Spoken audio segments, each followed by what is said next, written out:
everyone, welcome back to my channel. I hope you're all doing really well.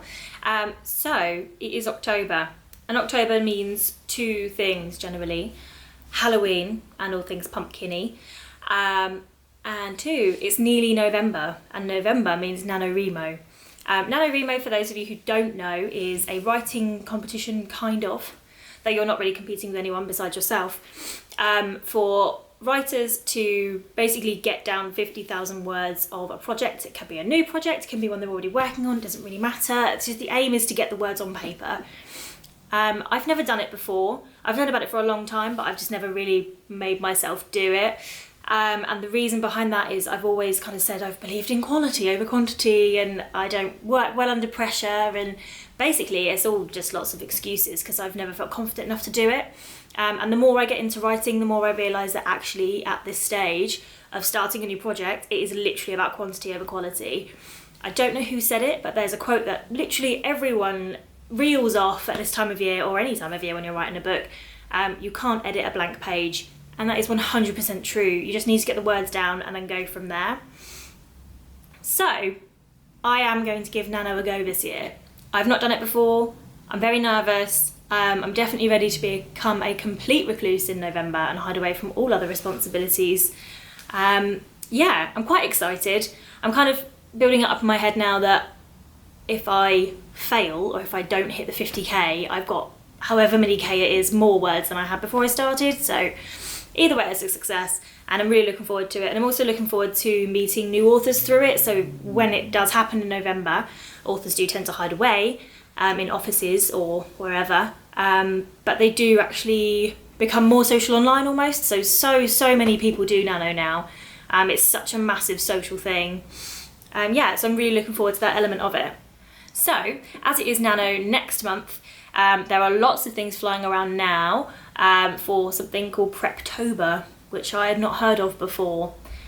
Essentially, it's basically the month of October is used to prepare yourself for Nano in November. So one of the things I tried to get involved in was on Instagram. However, anyone that follows me on Instagram or Facebook actually knows that I am just terrible. If there's ever a challenge that's like, do this one thing a day, it's one thing a day, I still don't do it. I'll do it for the first 5 days and then I'll forget, or I'll think, oh, I'll do it later, and then I don't bother, or I deprioritize it and I just don't do it. I'm just terrible. If this thing only lasts a week and I still only got to day 4, granted, me and Dan were stranded in Greece due to Thomas Cook collapsing, but I still could have done it and I just didn't. So just terrible from me. Because I was so terrible at doing it on Instagram, I thought I would redo it on YouTube, just to share my answers, because I do actually have answers for all of the days, and I am actually quite prepared. I'm just really terrible at sharing it. So the Preptober challenge was created by five authors on Instagram. I'll put all their handles down below. Definitely make sure you check them out. Their content's amazing. I really enjoy talking to them on Instagram. They're really inspirational ladies. Definitely check them all out. I'll link them below. So day 1 is inspiration strikes. This one was all around where do you get your inspiration from, and I think I've spoken about this briefly before. So pretty much everything I write starts with character. I don't necessarily have a big overarching theme that I know that I want to write about, or a storyline, or even a genre. Most of the time it's the character for me, and it almost always comes from people watching. So my main character from number 47 came from sitting in a coffee shop. My main character from my current whip came from sitting on a deserted beach and just kind of imagining. And also I saw these kids playing with a canoe and then kind of took what they were doing and warped it beyond belief. So it's all about people watching for me. Day 2 should have been tools. So what tools, I guess this is a mixture really. So what tools do you use to write now? What tools are you going to use for Nano? What tools do you use to prepare? I live on my laptop. I wish I wrote more by hand. Sometimes I do, but I really quickly get hand cramp and then it just looks messy. And also if I make a mistake, then I have to start again. And no, laptop, definitely. For like reference books, there are two, maybe 3 that are like my go-to. I think literally every author I've ever seen online references this thing. This book is incredible. If you're an author and you haven't read it, read it.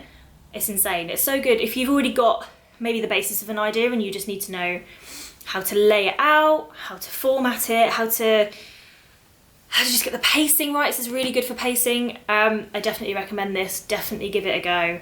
I swear by it. If you love a beat sheet, you'll definitely like this one. The other book I actually really enjoy, which I don't see many people talk about, is this one. So this is a Ready Set novel, and it's kind of a bit more of a how to get to those ideas. So it's at the ideas stage, like the thinking stage, rather than the doing stage. So I find this one personally very useful for sort of digging around in my brain and working out what ideas are kind of floating under the surface that I can scratch at. That's really, really good for that. I definitely recommend this one as well. Day 3 was outline. So whether you are a plotter, pantser or a plantser, or a plantser, don't really know how to say that in my accent. This is another one I've touched on briefly. I used to definitely be a pantser. Number 47 is pretty much just winged entirely. The first draft I just kind of just wrote whatever was in here, just came out on the paper, a little bit like verbal diarrhea, and then it took a really long time to edit because I didn't have any sort of structure to it beforehand. So I feel like I've learned a lot from that, and also having read this after I wrote number 47 and published it, yeah, definitely I feel like more of a plantser, so somewhere in the middle. I quite like winging it. I quite like my characters directing where my writing goes, but I also like to stick to some kind of beat sheet and some kind of format. So definitely somewhere in the middle. Day 4 is character journey. So what kind of journey does your main character go on? I have a handful of characters in my current whip. The main one is called Sadie, and her journey essentially focuses on the idea that her brother disappeared when she was quite a bit younger, and she knows an awful lot more about his disappearance than she's letting on. So they were all kids when he disappeared, so she was never really questioned. No one ever thought she would maybe know something about his disappearance, and she managed to clam it up and keep quiet about it for a really long time. And then as she's grown up, it becomes very apparent that she needs to reconcile what she did and what she knows about her brother's disappearance in order to carry on with her life and to make things right. So without giving too much away, that is the journey. Day 5 is world building. For number 47, I didn't do a great deal of world building. I liked the idea. I kind of, in my head, I had this, you know when you're driving down a dark alley and you've got your headlights on and you can only really see like 6 foot in front of you? That's kind of how I wanted number 47 to be. So you almost didn't know anything about the world. It almost felt like maybe the characters didn't know enough about the world. So I wanted it to be really claustrophobic, like there was no escaping what was happening in the here and now. For One Road In, I think it would be quite similar. But given that One Road In is going to be horror, I want to go into the lore of it a lot more. So there will be a lot more world building involved, a lot more like folklore-y kind of stuff. So I've done loads of research on that, and I don't want to say what I've researched because it will just give everything away, but yeah, essentially I've researched a lot about like the Salem witch trials and also witchcraft and the idea of it, but more in Europe rather than the USA. So England and USA had a very similar experience of witchcraft, essentially because the English took it over with them. So the idea of witchcraft in Salem is very similar to that of in London and rural England.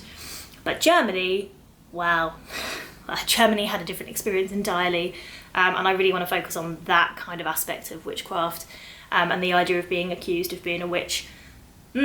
So, yes, I won't say any more because I don't want to ruin anything. Day 6 should have been Survivor Kit. I didn't get this far.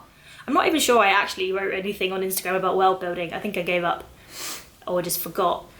So day 6 is Survivor Kit, and that's basically what do you need in your toolkit to survive, but not like reference books and things, more like coffee. It's definitely tea, coffee, any hot beverage, crisps, anything snacky, really.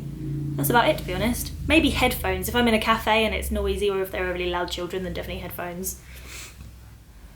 And the last day of the Preptober challenge, which should have been October the 6th, so I'm only quite a bit late, is writerly goals. So what are your writerly goals, essentially? I think it should have just been for October, but I'm just going to save for the rest of the year because there's only 3 months of it left and that's terrifying.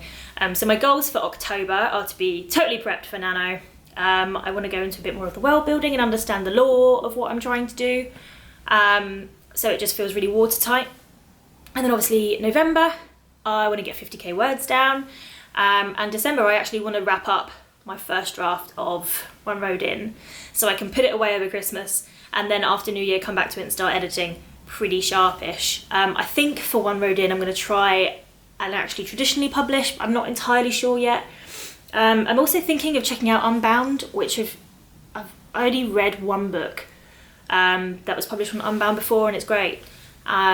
And I love the idea of crowdfunding. It's just so modern and yeah, peer-to-peer stuff is really interesting. I find that interesting. So yeah, I'm going to check it out and then go from there really. So that's the end of this very rambly video. If you're doing Nano, definitely get in touch. I'd really like to have a chat with anyone else that's doing it. I think we'll probably need to support each other. I know I'm going to need all the support I can get. Yeah, so I hope you enjoyed this video. If you did enjoy this video, please subscribe to my channel and obviously like this video. Yeah, thanks. That's it from me today, so I will see you next week.